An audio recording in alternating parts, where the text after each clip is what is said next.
ആനുകാലികത്തിലേക്ക് സ്വാഗതം. കൊട്ടിഘോഷിക്കപ്പെടുന്ന സ്ത്രീ സുരക്ഷയും അതിന് ചുക്കാൻ പിടിക്കുമെന്ന് ഉറപ്പു പറയുന്ന കോൺഗ്രസ് നേതൃത്വത്തിൻ്റെ വിടുവാക്കുകൾക്കുമുള്ള ഒടുവിലത്തെ ഉദാഹരണമാണ് ഹിന്ദി നടിയായ കങ്കണ റണൌത്തിനെതിരെ കോൺഗ്രസ് വക്താവ് സുപ്രിയ സുനട്ടെ സമൂഹമാധ്യമത്തിൽ പങ്കുവച്ച അപകീർത്തികരമായ പോസ്റ്റ്. ഇന്ത്യയിലെ ചലച്ചിത്ര മേഖലയിൽ നിർഭയവും ശക്തവുമായി ഉയർന്നു കേൾക്കുന്ന സ്ത്രീ ശബ്ദങ്ങളിലൊന്നാണ് ബോളിവുഡ് നടി കങ്കണ റണൌത്തിൻ്റേത്. കഴിയാവുന്ന അവസരങ്ങളിലൊക്കെ സ്ത്രീകളെ ആക്ഷേപിക്കുകയും അപകീർത്തിപ്പെടുത്തുകയും ചെയ്യുന്നതിന് ഉത്തരവാദിത്തപ്പെട്ട സ്ഥാനങ്ങളിൽ ഇരിക്കുന്നവർക്ക് പോലും മടിയില്ലാത്ത അവസ്ഥാവിശേഷം. പത്മശ്രീയും 4 ദേശീയ അവാർഡുകളും നേടിയിട്ടുള്ള താരവുമാണ് കങ്കണ. ഈ വരുന്ന ലോക്സഭാ തെരഞ്ഞെടുപ്പിൽ ഹിമാചൽ പ്രദേശിലെ മണ്ഡിയിൽ നിന്ന് BJP ടിക്കറ്റിൽ മത്സരിക്കുകയാണ് ഈ ബോളിവുഡ് താരം. മണ്ഡി എന്ന വാക്കിന് ഹിന്ദിയിൽ മാർക്കറ്റ് എന്നാണ് അർത്ഥം. അല്പവസ്ത്രധാരിയായ കങ്കണയുടെ ഒരു ചിത്രം സമൂഹ മാധ്യമത്തിൽ പങ്കുവച്ചുകൊണ്ട് മാണ്ടിയിൽ ഇതിന് എന്ത് മൂല്യമുണ്ടാകും എന്ന ദ്വയാർത്ഥ പ്രയോഗം വരുന്ന കുറിപ്പോടെയാണ് ചിത്രം കോൺഗ്രസ് വക്താവ് സുപ്രിയ സുനട്ടെ പങ്കുവച്ചത്. ഇതേ തുടർന്നാണ് വിവാദങ്ങൾ ഉടലെടുത്തത്. എന്നാൽ തൻ്റെ അക്കൗണ്ടിൽ പലർക്കും ആക്സസ് ഉള്ളതിനാൽ ദുരുദ്ദേശത്തോടെ മറ്റാരാണോ ഈ പണി ചെയ്തത് എന്നും തനിക്ക് ഇതിൽ പങ്കില്ല എന്നുമാണ് കോൺഗ്രസ് വക്താവ് സുപ്രിയയുടെ നിലപാട്. തികച്ചും മ്ലേച്ഛമായ വീഡിയോ തൻ്റെ അറിവോടുകൂടി ആയിരുന്നില്ല എന്ന് വ്യക്തമാക്കി ആ പോസ്റ്റ് സുപ്രിയ പിന്നീട് ഡിലീറ്റ് ചെയ്യുകയും ചെയ്തു. ആക്ഷേപകരമായ പോസ്റ്റ് വിവാദമായതിന് പിന്നാലെ അപമാനകരവും അപകീർത്തികരവുമായ പോസ്റ്റിനെതിരെ നടപടിയെടുക്കണമെന്നും ആവശ്യപ്പെട്ട് ദേശീയ വനിതാ കമ്മീഷൻ ചെയർപേഴ്സൺ രേഖാ ശർമ്മ തിരഞ്ഞെടുപ്പ് കമ്മീഷണർക്ക് കത്തയക്കുകയും ചെയ്തിട്ടുണ്ട്. സ്ത്രീ സുരക്ഷയും സാമ്പത്തിക സ്വയം പര്യാപ്തതയും വികസിത രാഷ്ട്രസങ്കല്പത്തിൻ്റെ മുഖ്യ ഘടകങ്ങളാണ്. ദൗർഭാഗ്യകരമെന്ന് തന്നെ പറയട്ടെ, നമ്മുടെ രാജ്യത്ത് സ്ത്രീ സുരക്ഷാ സംബന്ധിയായ വാർത്തകൾ പലപ്പോഴും മുഖ്യ ചർച്ചാ വിഷയമായി തീരുന്നുണ്ട് എങ്കിലും സ്ത്രീ പീഡനങ്ങളും സ്ത്രീകൾക്കെതിരായ അപകീർത്തികരമായ പരാമർശങ്ങളും ഏറി വരുന്നു എന്നതാണ് ദൗർഭാഗ്യകരം. ഇത്തരത്തിൽ വർദ്ധിച്ചു വരുന്ന വാർത്തകൾ ഒരു വികസനോന്മുഖ സമൂഹത്തിന് ഒട്ടും തന്നെ ഭൂഷണവുമല്ല. സ്ത്രീകൾക്കെതിരെയുള്ള ആക്ഷേപകരമായ വാർത്തകൾ മാത്രമല്ല, ശാരീരികമായ പീഡനങ്ങൾ പോലും നിത്യസംഭവങ്ങളായി മാറുകയാണ് നാട്ടിൽ.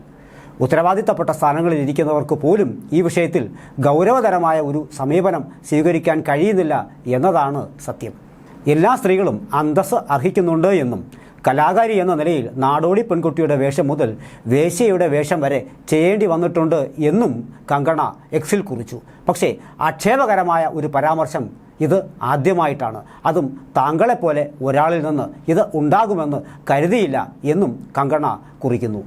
നമ്മുടെ പെൺകുഞ്ഞുങ്ങളെ മുൻബുദ്ധിയുടെ അടിസ്ഥാനത്തിൽ ചങ്ങലകളിൽ നിന്നും മോചിപ്പിക്കണമെന്നും അവരുടെ ശരീരഭാഗങ്ങളെക്കുറിച്ചുള്ള ജിജ്ഞാസയ്ക്ക് അതീതമായി അവർ ഉയരണമെന്നും പെൺകുട്ടികളെ അധിക്ഷേപിക്കുന്നതിൽ നിന്ന് ഉത്തരവാദിത്തപ്പെട്ട സ്ഥാനത്തിരിക്കുന്നവർ വിട്ടുനിൽക്കണമെന്നും കങ്കണ പ്രതികരിച്ചിട്ടുണ്ട്. ചെറിയ അളവിലെങ്കിലും കോൺഗ്രസ് പ്രസിഡന്റ് മല്ലികാർജ്ജുൻ ഖാർഗെയ്ക്ക് അഭിപ്രായ സ്വാതന്ത്ര്യമുണ്ടോ എങ്കിൽ എത്രയും പെട്ടെന്ന് ഈ പോസ്റ്റിട്ട് അയാളെ പുറത്താക്കുകയാണ് വേണ്ടത്. ഈ വിഷയത്തിൽ പ്രിയങ്ക ഗാന്ധിക്ക് എന്താണ് പറയാനുള്ളത് എന്നറിയാൻ താല്പര്യമുണ്ടെന്നും BJP വക്താക്കൾ പ്രതികരിച്ചു.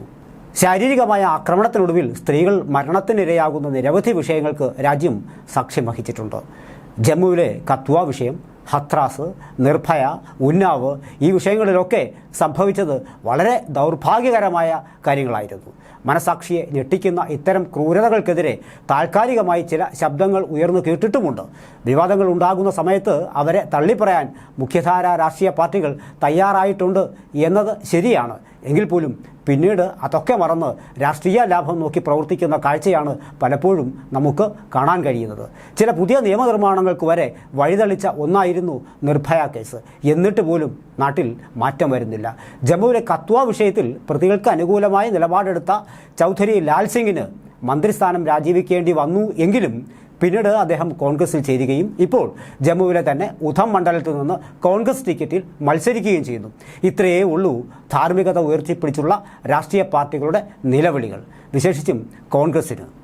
കോൺഗ്രസിൻ്റെ സ്ത്രീവിരുദ്ധ മനസ്സാണ് അവരുടെ ഔദ്യോഗിക വക്താവിലൂടെ പുറത്തു വന്നിരിക്കുന്നത് എന്ന നിലയിൽ BJP ഇതിനോടകം പ്രതിഷേധം ആരംഭിച്ച് കഴിഞ്ഞിട്ടുമുണ്ട്.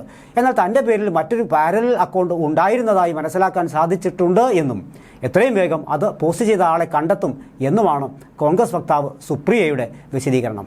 എന്തുതന്നെയായാലും സ്ത്രീ സുരക്ഷയ്ക്ക് ഊന്നൽ കൊടുത്തുകൊണ്ടുള്ള പ്രവർത്തനങ്ങൾ ഉണ്ടാകുമെന്ന് ആവർത്തിച്ച് പറയുന്ന കോൺഗ്രസിൻ്റെ ഔദ്യോഗിക വക്താവിൽ നിന്ന് പോലും ഉണ്ടായിക്കൊണ്ടിരിക്കുന്ന സ്ത്രീവിരുദ്ധതയുടെ ഇത്തരം ഉദാഹരണങ്ങൾ തികച്ചും കുറ്റകരവും അപലപനീയവുമാണ്. കൊട്ടിഘോഷിക്കുന്ന നാരീശക്തി കോൺഗ്രസ് എപ്രകാരമാണ് നടപ്പാക്കാൻ പോകുന്നത് എന്ന് ആർക്കും മനസ്സിലാകുന്നില്ല എന്നതാണ് സത്യം.